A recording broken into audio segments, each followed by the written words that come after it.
Good morning. Gyanodaya classes में आपका स्वागत है।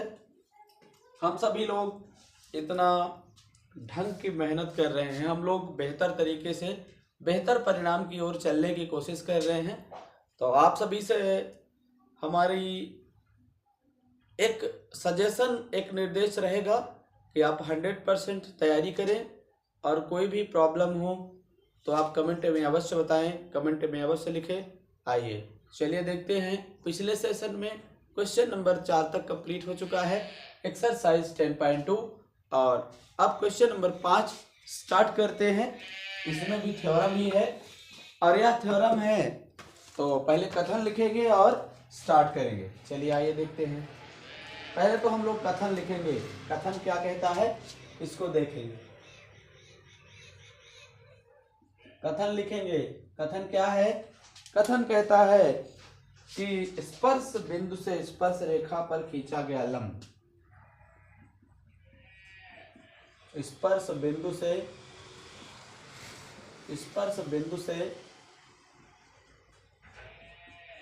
स्पर्श रेखा पर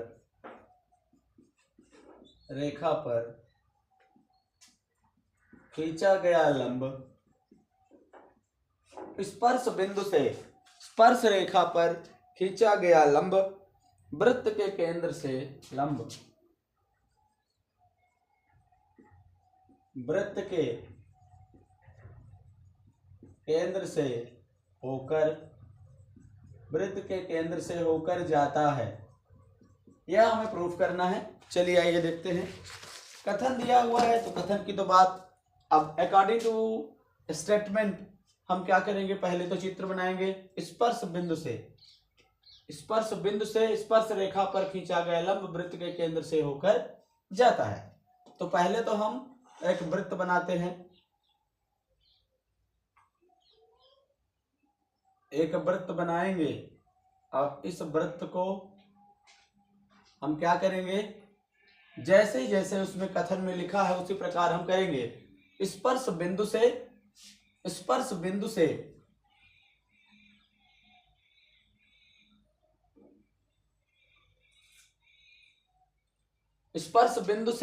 तो पहले हम स्पर्श बिंदु बना लेते हैं। मान लेते हैं कि कोई स्पर्श बिंदु P है। स्पर्श बिंदु क्या है? P है। और जो स्पर्श बिंदु हमने P मान लिया, स्पर्श रेखा पर खींचा गया लंब, तो स्पर्श बिंदु से ही एक स्पर्श रेखा बनाएंगे।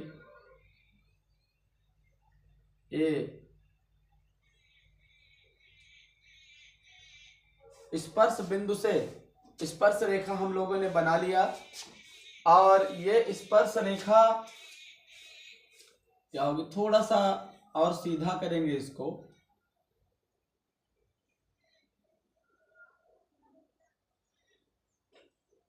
स्पर्श रेखा ये बना लिया हम लोगों ने,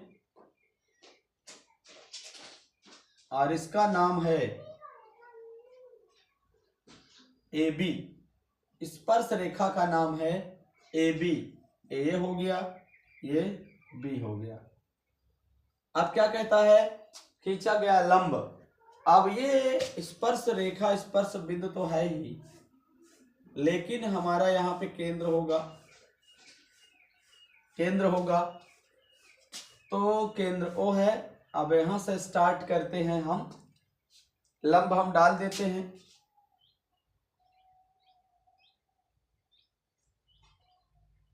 जो स्पर्श रेखा पर खींचा गया लंब है वो क्या है? OP है।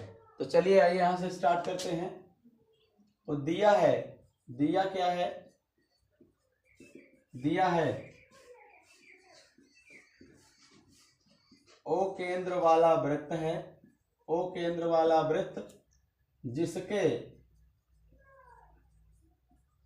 स्पर्श बिंदु P से स्पर्श रेखा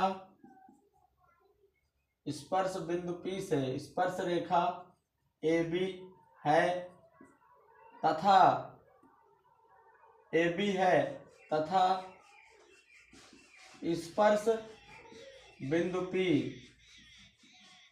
अरे सॉरी, स्पर्श रेखा बोले, स्पर्श रेखा पर डाला गया लंब बोल रहा है, स्पर्श रेखा पर खींचा गया लंब, स्पर्श रेखा AB पर खींचा गया लंब, खींचा गया लंब OP है, इतना है। हमें सिद्ध करना है, क्या करना है,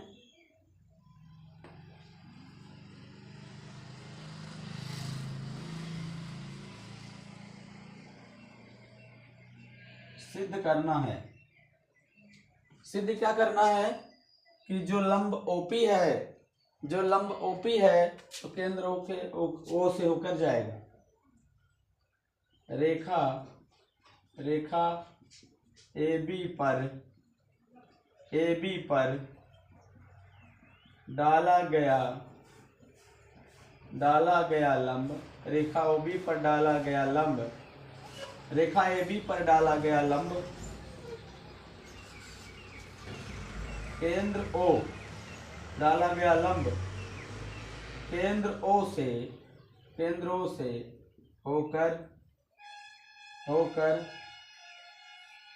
जाता है, केंद्रों से होकर जाता है। ये हमें सिद्ध करना है। एक रचना हम बनाएंगे, इससे पहले हम प्रूफ करते हैं और आगे चलेंगे। रचना भी कुछ करना पड़ेगा, यहाँ रचना लिख लेते हैं, जरूरत पड़ेगी तो। अब हम क्या करेंगे, प्रमाण सिद्ध, प्रमाण करेंगे, प्रमाण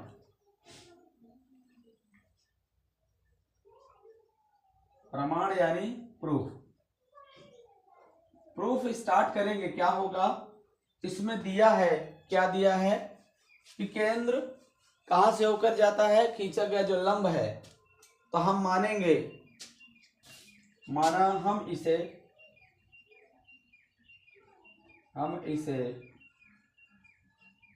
कंट्राडिक्शन से यानी विरोधाभास विधि से, हम इसे विरोधाभास विधि से सिद्ध करेंगे, विरोधाभास विधि से सिद्ध करेंगे, हम इसे विरोधाभास विधि से सिद्ध करेंगे। विरोधाभास विधि क्या है,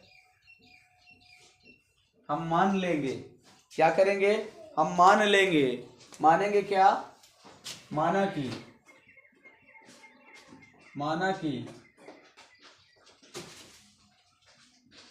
AB पर डाला गया लंब, AB पर डाला गया लंब केंद्र O से नहीं बल्कि बिंदु O डैश से होकर जाता है। हम क्या मान लिए हैं कि जो AB पर लंब डाला गया है OP, तो ये लंब कहां से होकर जाता है, O से नहीं बल्कि O डैश से होकर जाता है। ये O डैश है और यहाँ पर ये जो लंब है, यहाँ पर जो ये लंब है तो कहां से होकर जाता है, केंद्रों से होकर जाता है। हम इसको सीधा मिला देते हैं, सीधा मिला दिए। तो हमको क्या करना है, हम जानते हैं। अब ये O से मान लिए, O डैश से मान लिए होकर जाता है। अब हम मान लिए क्या कि केंद्र O नहीं है, O डैश है, अर्थ होकर जाता है, अर्थात O डैश केंद्र है, O डैश केंद्र है।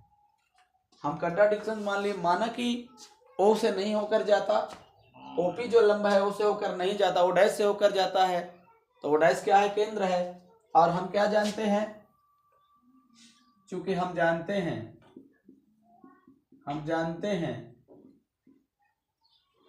कि स्पर्श रेखा पर त्रिज्याएं हमेशा लंब होती हैं, स्पर्श रेखाओं पर त्रिज्याएं हमेशा लंब होती हैं। और जब त्रिज्या लंब होगी तो क्या हो जाएगा, त्रिज्याएं हमेशा लंब होगी तो क्या हो जाएगा, ओ डैश पी लंब हो जाएगा ए बी पर, ओ डैश पी लंब हो जाएगा ए बी पर। लेकिन हम देख रहे हैं बट ओपी भी लंब है किस पर, ए बी पर, है ना, ओपी भी लंब है ए बी पर। अब हम क्या देख रहे हैं कि जब लंब होता है तो क्या होता है, 90 डिग्री का एंगल बनता है, अर्थात क्या हो जाएगा, O dash P B, O dash P B equal to 90 degree होना चाहिए। क्या होना चाहिए, O dash P B equal to 90 degree. लेकिन हम देखते हैं कि ओ पी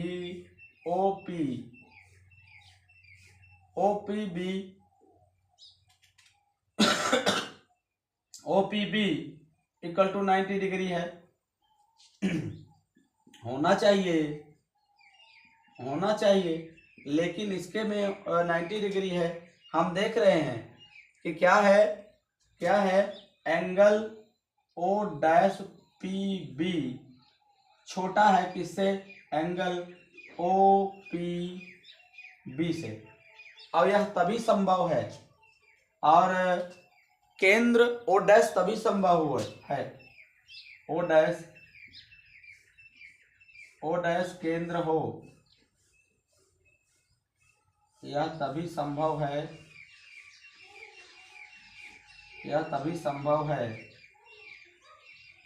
जब angle O dash P B equal to angle O P B हो,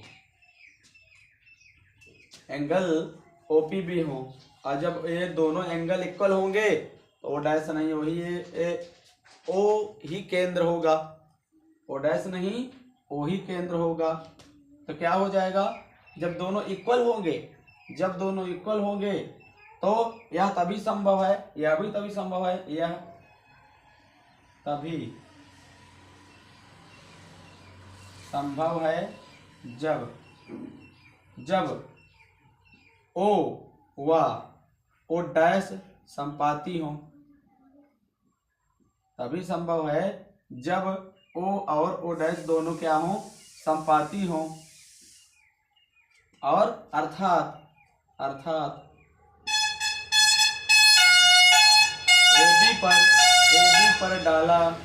ए बी पर डाला गया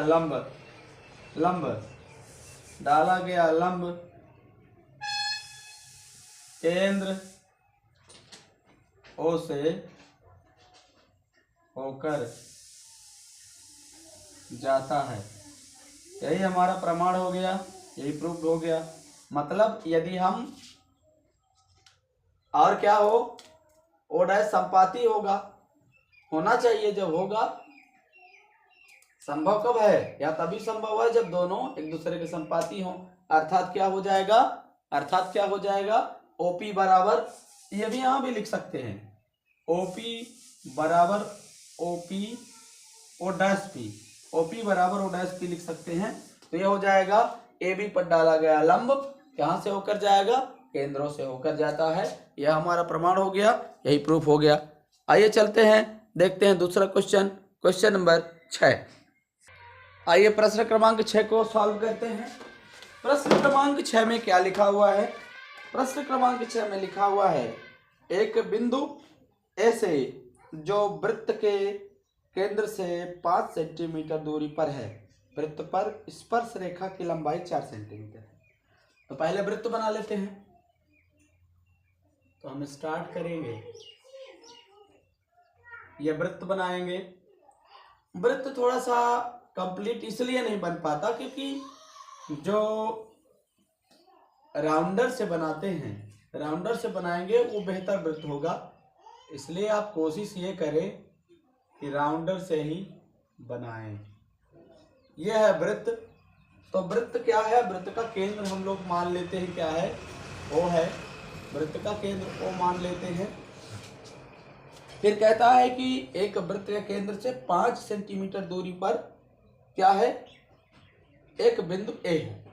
तो हम 5 सेंटीमीटर पर दूरी पर बिंदु मानेंगे, लेकिन इसमें रखा है कि स्पर्श रेखा की लंबाई 4 सेंटीमीटर। तो मान लेते हैं कि यह वृत्त है, ये स्पर्श रेखा की लंबाई हम निकालेंगे। स्पर्श रेखा की लंबाई 4 सेंटीमीटर हम मान लेते हैं। अब बिंदु ए यहाँ हो जाता है और ये ओ से ए के बीच की दूरी हमारे पास क्या दिया है, ओ से ए के बीच की दूरी 5 सेंटीमीटर दूरी है, तो 5 सेंटीमीटर ये हो जाएगा, है ना। और ये क्या हो जाएगा, हम यहाँ से लंब डाल देंगे, लंब डाल देंगे, इसको हम पी लिख देते हैं, तो ओ ए पी हो जाएगा। फिर कहता है कि वृत्त की त्रिज्या ज्ञात कीजिए। तो हमारे पास क्या है, वृत्त की त्रिज्या ये है ओपी, ओपी को वृत्त की त्रिज्या कहेंगे। तो हम क्या लिखेंगे, दिया है, दिया है स्पर्श रेखा, स्पर्श रेखा एपी बराबर कितना, 4 सेंटीमीटर, तथा ओ ए इक्वल टू कितना, 5 सेंटीमीटर दिया है। इसलिए त्रिभुज ओ ए पी में, ओ ए या पी में पीजीटी लगाएंगे, पाइथागोरस थ्योरम लगाएंगे, सॉरी पाइथागोरस थ्योरम लगाएंगे। पाइथागोरस थ्योरम से हम लोग पीजीटी से लगाएंगे, पाइथागोरस थ्योरम से लगाएंगे तो क्या हो जाएगा, कर्ण का वर्ग मानते हैं, तो ओ ए का वर्ग बराबर क्या हो जाएगा, ओ ए का वर्ग बराबर कितना हो जाएगा, लंब का वर्ग मतलब ओपी का वर्ग, ओपी का वर्ग प्लस आधार का वर्ग मतलब एपी का वर्ग, एपी का वर्ग करेंगे, ओ ए का वर्ग हो जाएगा कितना, ओ ए का मान कितना है, 5 है, ओ ए का मान है 5, तो 5 का वर्ग कर लेंगे। ओपी का मान हमें निकालना है तो निकालेंगे, एपी का मान हमारे पास कितना है, 4 का वर्ग हो जाएगा। हमको ओपी का मान निकालना है, ओपी का वर्ग इधर ही रखेंगे, ये 4 का वर्ग करेंगे तो क्या हो जाएगा, पहले 5 का वर्ग कर लेते हैं, 5 का वर्ग 25 हो जाएगा, ये 4 का वर्ग 16, ये प्लस में है तो लेफ्ट साइड में जाएगा तो माइनस में हो जाएगा।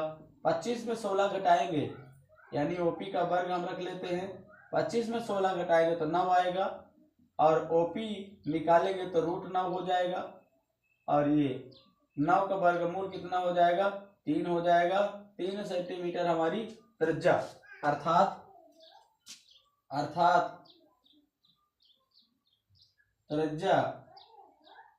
त्रिज्या ओपी इक्वल टू कितना हो जाएगा, 3 सेंटीमीटर।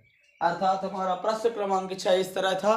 प्रश्न क्रमांक 6 बहुत ही नॉर्मल है, लेकिन बहुत अच्छा क्वेश्चन है, इसको आप बेहतर ढंग से पढ़ेंगे और करेंगे। आइए प्रश्न क्रमांक 7 देख लेते हैं। प्रश्न क्रमांक 7 बहुत ही इम्पॉर्टेंट क्वेश्चन है और आता भी है, इसलिए प्रश्न क्रमांक 7 को हम बेहतर ढंग से देख लेते हैं। 2 संकेंद्रीय वृत्तों की त्रिज्याएं, संकेंद्रीय मतलब केंद्र क्या हो, केंद्र क्या हो, केंद्र एक ही हो, संकेंद्रीय मतलब केंद्र एक ही होना चाहिए। तो हमने कुछ इस टाइप का वृत्त, संकेंद्रीय वृत्त बना लिया है, तो क्या हो जाएगा, कहता है कि संकेंद्रीय वृत्त, 2 संकेंद्रीय वृत्तों की त्रिज्याएं 5 सेंटीमीटर और 3 सेंटीमीटर है। तो पहले तो हम मानते हैं, क्या मानते हैं कि छोटा वृत्त है, केंद्र मान लीजिए ओ है, केंद्र क्या है, ओ है। तो छोटा वृत्त यदि मान लीजिए, केंद्र सबका ओ है, तो छोटा वृत्त यदि मान लीजिए मानते हैं, तो त्रिज्या कितनी हो जाएगी, त्रिज्या है 3 सेंटीमीटर, कितनी है, 3 सेंटीमीटर। फिर क्या कहता है, बड़े वृत्त की त्रिज्या है कितनी, 5 सेंटीमीटर। यदि हम 5 मान लें, यदि हम 5 मान लें तो क्या, चलिए देखते हैं। उस जीवा की लंबाई ज्ञात कीजिए जो छोटे वृत्त को स्पर्श करती है। तो बड़े वृत्त की जीवा क्या हो जाएगी, अब ये मान लीजिए हम P जो मान ले तो छोटे वृत्त की जीवा क्या, स्पर्श रेखा, ये बड़े वृत्त की जीवा हो जाएगी, ये बड़े वृत्त की जीवा हो जाएगी। यदि हम इसको क्या कह दें, ए बी लिख दें, यदि जीवा को ए बी लिख दें तो क्या हो जाएगा हमारा, सॉरी ये थोड़ा सा कम हो गया, ढंग का नहीं हुआ, थोड़ा ज्यादा हो गया, तो इसको हम बेहतर बनाने की कोशिश करते हैं। तो चलिए आइए देख लेते हैं हम।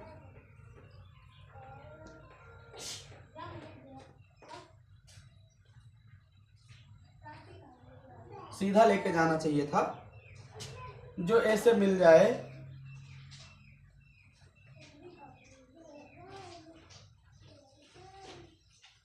हाँ,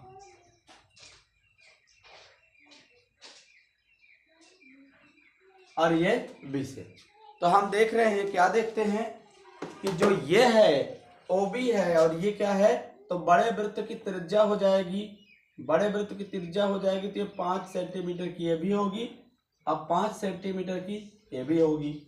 हम देख लेते हैं, मिला दिए हैं, तो हम क्या करें, हमको चाहिए क्या, कहता है कि बड़े वृत्त की उस जीवा की लंबाई ज्ञात कीजिए, बड़े वृत्त की उस जीवा की लंबाई ज्ञात कीजिए जो छोटे वृत्त को कहाँ पर, छोटे वृत्त की स्पर्श रेखा है। तो हम चलिए देखते हैं और स्टार्ट करते हैं और बेहतर ढंग से करेंगे। चलिए आइए, पहले जो दिया है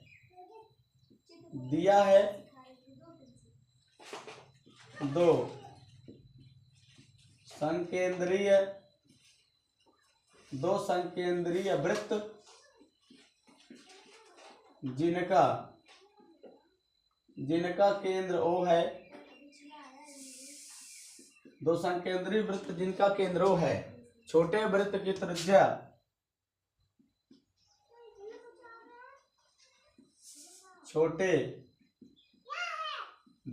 त्रिज्या 3 सेंटीमीटर व बड़े वृत्त की त्रिज्या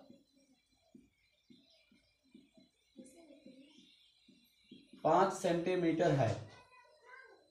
ये भी हम देख लिए हैं। अब ये कहता है कि बड़े वृत्त की उस जीवा की लंबाई ज्ञात कीजिए जो छोटे वृत्त को स्पर्श करती है।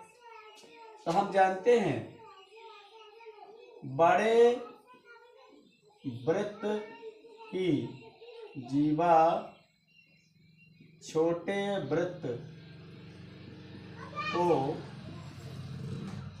वृत्त को स्पर्श करती है,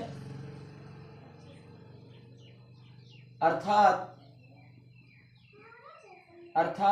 यह माने AB, बड़े वृत्त की जीवा को हम AB बनाए हैं, AB तो AB लिख देते हैं, अर्थात AB क्या है, छोटे वृत्त की स्पर्श रेखा है। क्या है, छोटे वृत्त की स्पर्श रेखा है। इतना हम लोग यहां से देख चुके हैं और कर रहे हैं। तो हम देख रहे हैं कि क्या है, OP की वैल्यू है कितना, OP की वैल्यू है 3 सेंटीमीटर और OA और OB की वैल्यू कितनी है, OA और OB की वैल्यू कितनी है, OA और OB की वैल्यू है 5 सेंटीमीटर। OB भी यहाँ लिख सकते हैं, OB OA की वैल्यू है 5 सेंटीमीटर। तो हम क्या करेंगे, जानते हैं हम, चूंकि हम जानते हैं, चूंकि त्रिज्याएं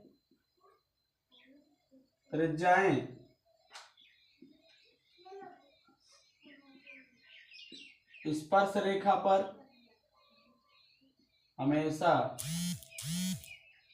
हमेशा लंब होती है, स्पर्श रेखा पर लंब होती है। इसलिए क्या है, चाहे OPB कह दें, चाहे OPA कह दें, तो हम OPA कहेंगे, OPA angle OPA equal to 90 degree होगा। यह एंगल ये भी 90 होगा, सॉरी थोड़ा ऊपर नीचे हो गया, एंगल ये भी 90 होगा ये भी 90 डिग्री हो जाएगा और एंगल ये भी 90 डिग्री हो जाएगा, क्योंकि त्रिज्याएं स्पर्श रेखा पर हमेशा लंब होती हैं। अब जब त्रिज्याएं स्पर्श रेखा पर लंब हो गई, त्रिज्याएं जब स्पर्श रेखा पर लंब हो गई तो हम समकोण त्रिभुज में पीजीटी से देख लेते हैं। तब ट्रायंगल ओपीए में पीजीटी से हम निकाल लेंगे। पीजीटी से क्या निकालेंगे? ये समकोण त्रिभुज है तो ओपी का मान मालूम है, ओए का मान मालूम है, एपी का नहीं मालूम है, आधार नहीं मालूम है, तो यही करेंगे। कर्ण का वर्ग हो जाएगा ओए का वर्ग बराबर ओपी का वर्ग, लंब का वर्ग हो जाएगा प्लस आधार का वर्ग यानी एपी का वर्ग कर लेंगे। हमें एपी का वर्ग ही नहीं मालूम है, एपी का वर्ग नहीं मालूम है तो क्या करेंगे? वही निकालेंगे। ओपी का मान हमारा है 5 का वर्ग हो जाएगा और कर्ण का वर्ग, लंब का वर्ग है ओपी हमारे पास 3 सेंटीमीटर है तो ओपी 3 सेंटीमीटर है तो 3 का वर्ग हो जाएगा। हमारे पास नहीं है तो क्या नहीं है? एपी का वर्ग है, नहीं है तो एपी का वर्ग ही रखेंगे। 5 का वर्ग करेंगे तो 25 हो जाएगा, 3 तिकाई 9 हो जाएगा, 9 बाएं साइड जाएगा तो -9 हो जाएगा इक्वल टू एपी का वर्ग। अब क्या हो जाएगा? 25 में 9 घटा देंगे तो 16 हो जाएगा और एपी का जैसे ही मान हम निकालेंगे तो √16 हो जाएगा और 16 का वर्गमूल कितना हो जाएगा? 16 का वर्गमूल हो जाएगा 4 सेंटीमीटर। अब कहता है चूंकि क्या है? लंब होती हैं, चूंकि हम क्या जान रहे हैं? चूंकि ओपी लंब है किस पर? एबी पर। ओपी लंब है एबी पर, इसलिए क्या हो जाएगा? इसलिए एपी बराबर बीपी। तो एपी की वैल्यू हमारे पास कितनी है? एपी की वैल्यू है 4, तो बीपी का मान भी कितना आ जाएगा? 4 सेंटीमीटर। और हम जीवा की लंबाई क्या है? जीवा का नाम है एबी है और एबी को हम क्या लिख सकते हैं? एपी प्लस बीपी लिख लेंगे। भाई जीवा एबी है, एपी प्लस बीपी लिख देंगे तो पूरी जीवा एबी का मान निकल जाएगा। एपी की वैल्यू भी है 4 और बीपी की वैल्यू भी है 4, तो दोनों मिलाकर के 8 सेंटीमीटर हो जाएगा। मतलब इस जीवा की लंबाई कितनी हो गई? 8 सेंटीमीटर। इस तरह से हम प्रश्न नंबर 7 को देखें। यह भी प्रश्न नंबर 7 भी बहुत बेहतर प्रश्न है, ये एग्जाम में हमेशा आता है, इसलिए आप इस क्वेश्चन को देखते रहें, करते रहें और बेहतर ढंग से प्रयास करते रहें कि आपसे 100% बने। चलिए इस सेशन में यहीं तक, मिलते हैं नेक्स्ट सेशन में। यदि सेशन अच्छा लगा हो तो आप लाइक करें, आप जरूर लाइक करें, अपने दोस्तों तक शेयर करें और कमेंट भी करते रहें कि हमारी तैयारी, हमारा प्रयास आप तक कैसे पहुंच रहा है। चलिए आइए मिलते हैं नेक्स्ट सेशन में, नेक्स्ट वीडियो में, नए ऊर्जा के साथ, नए एनर्जी के साथ, नए उत्साह के साथ। जय हिंद, जय भारत।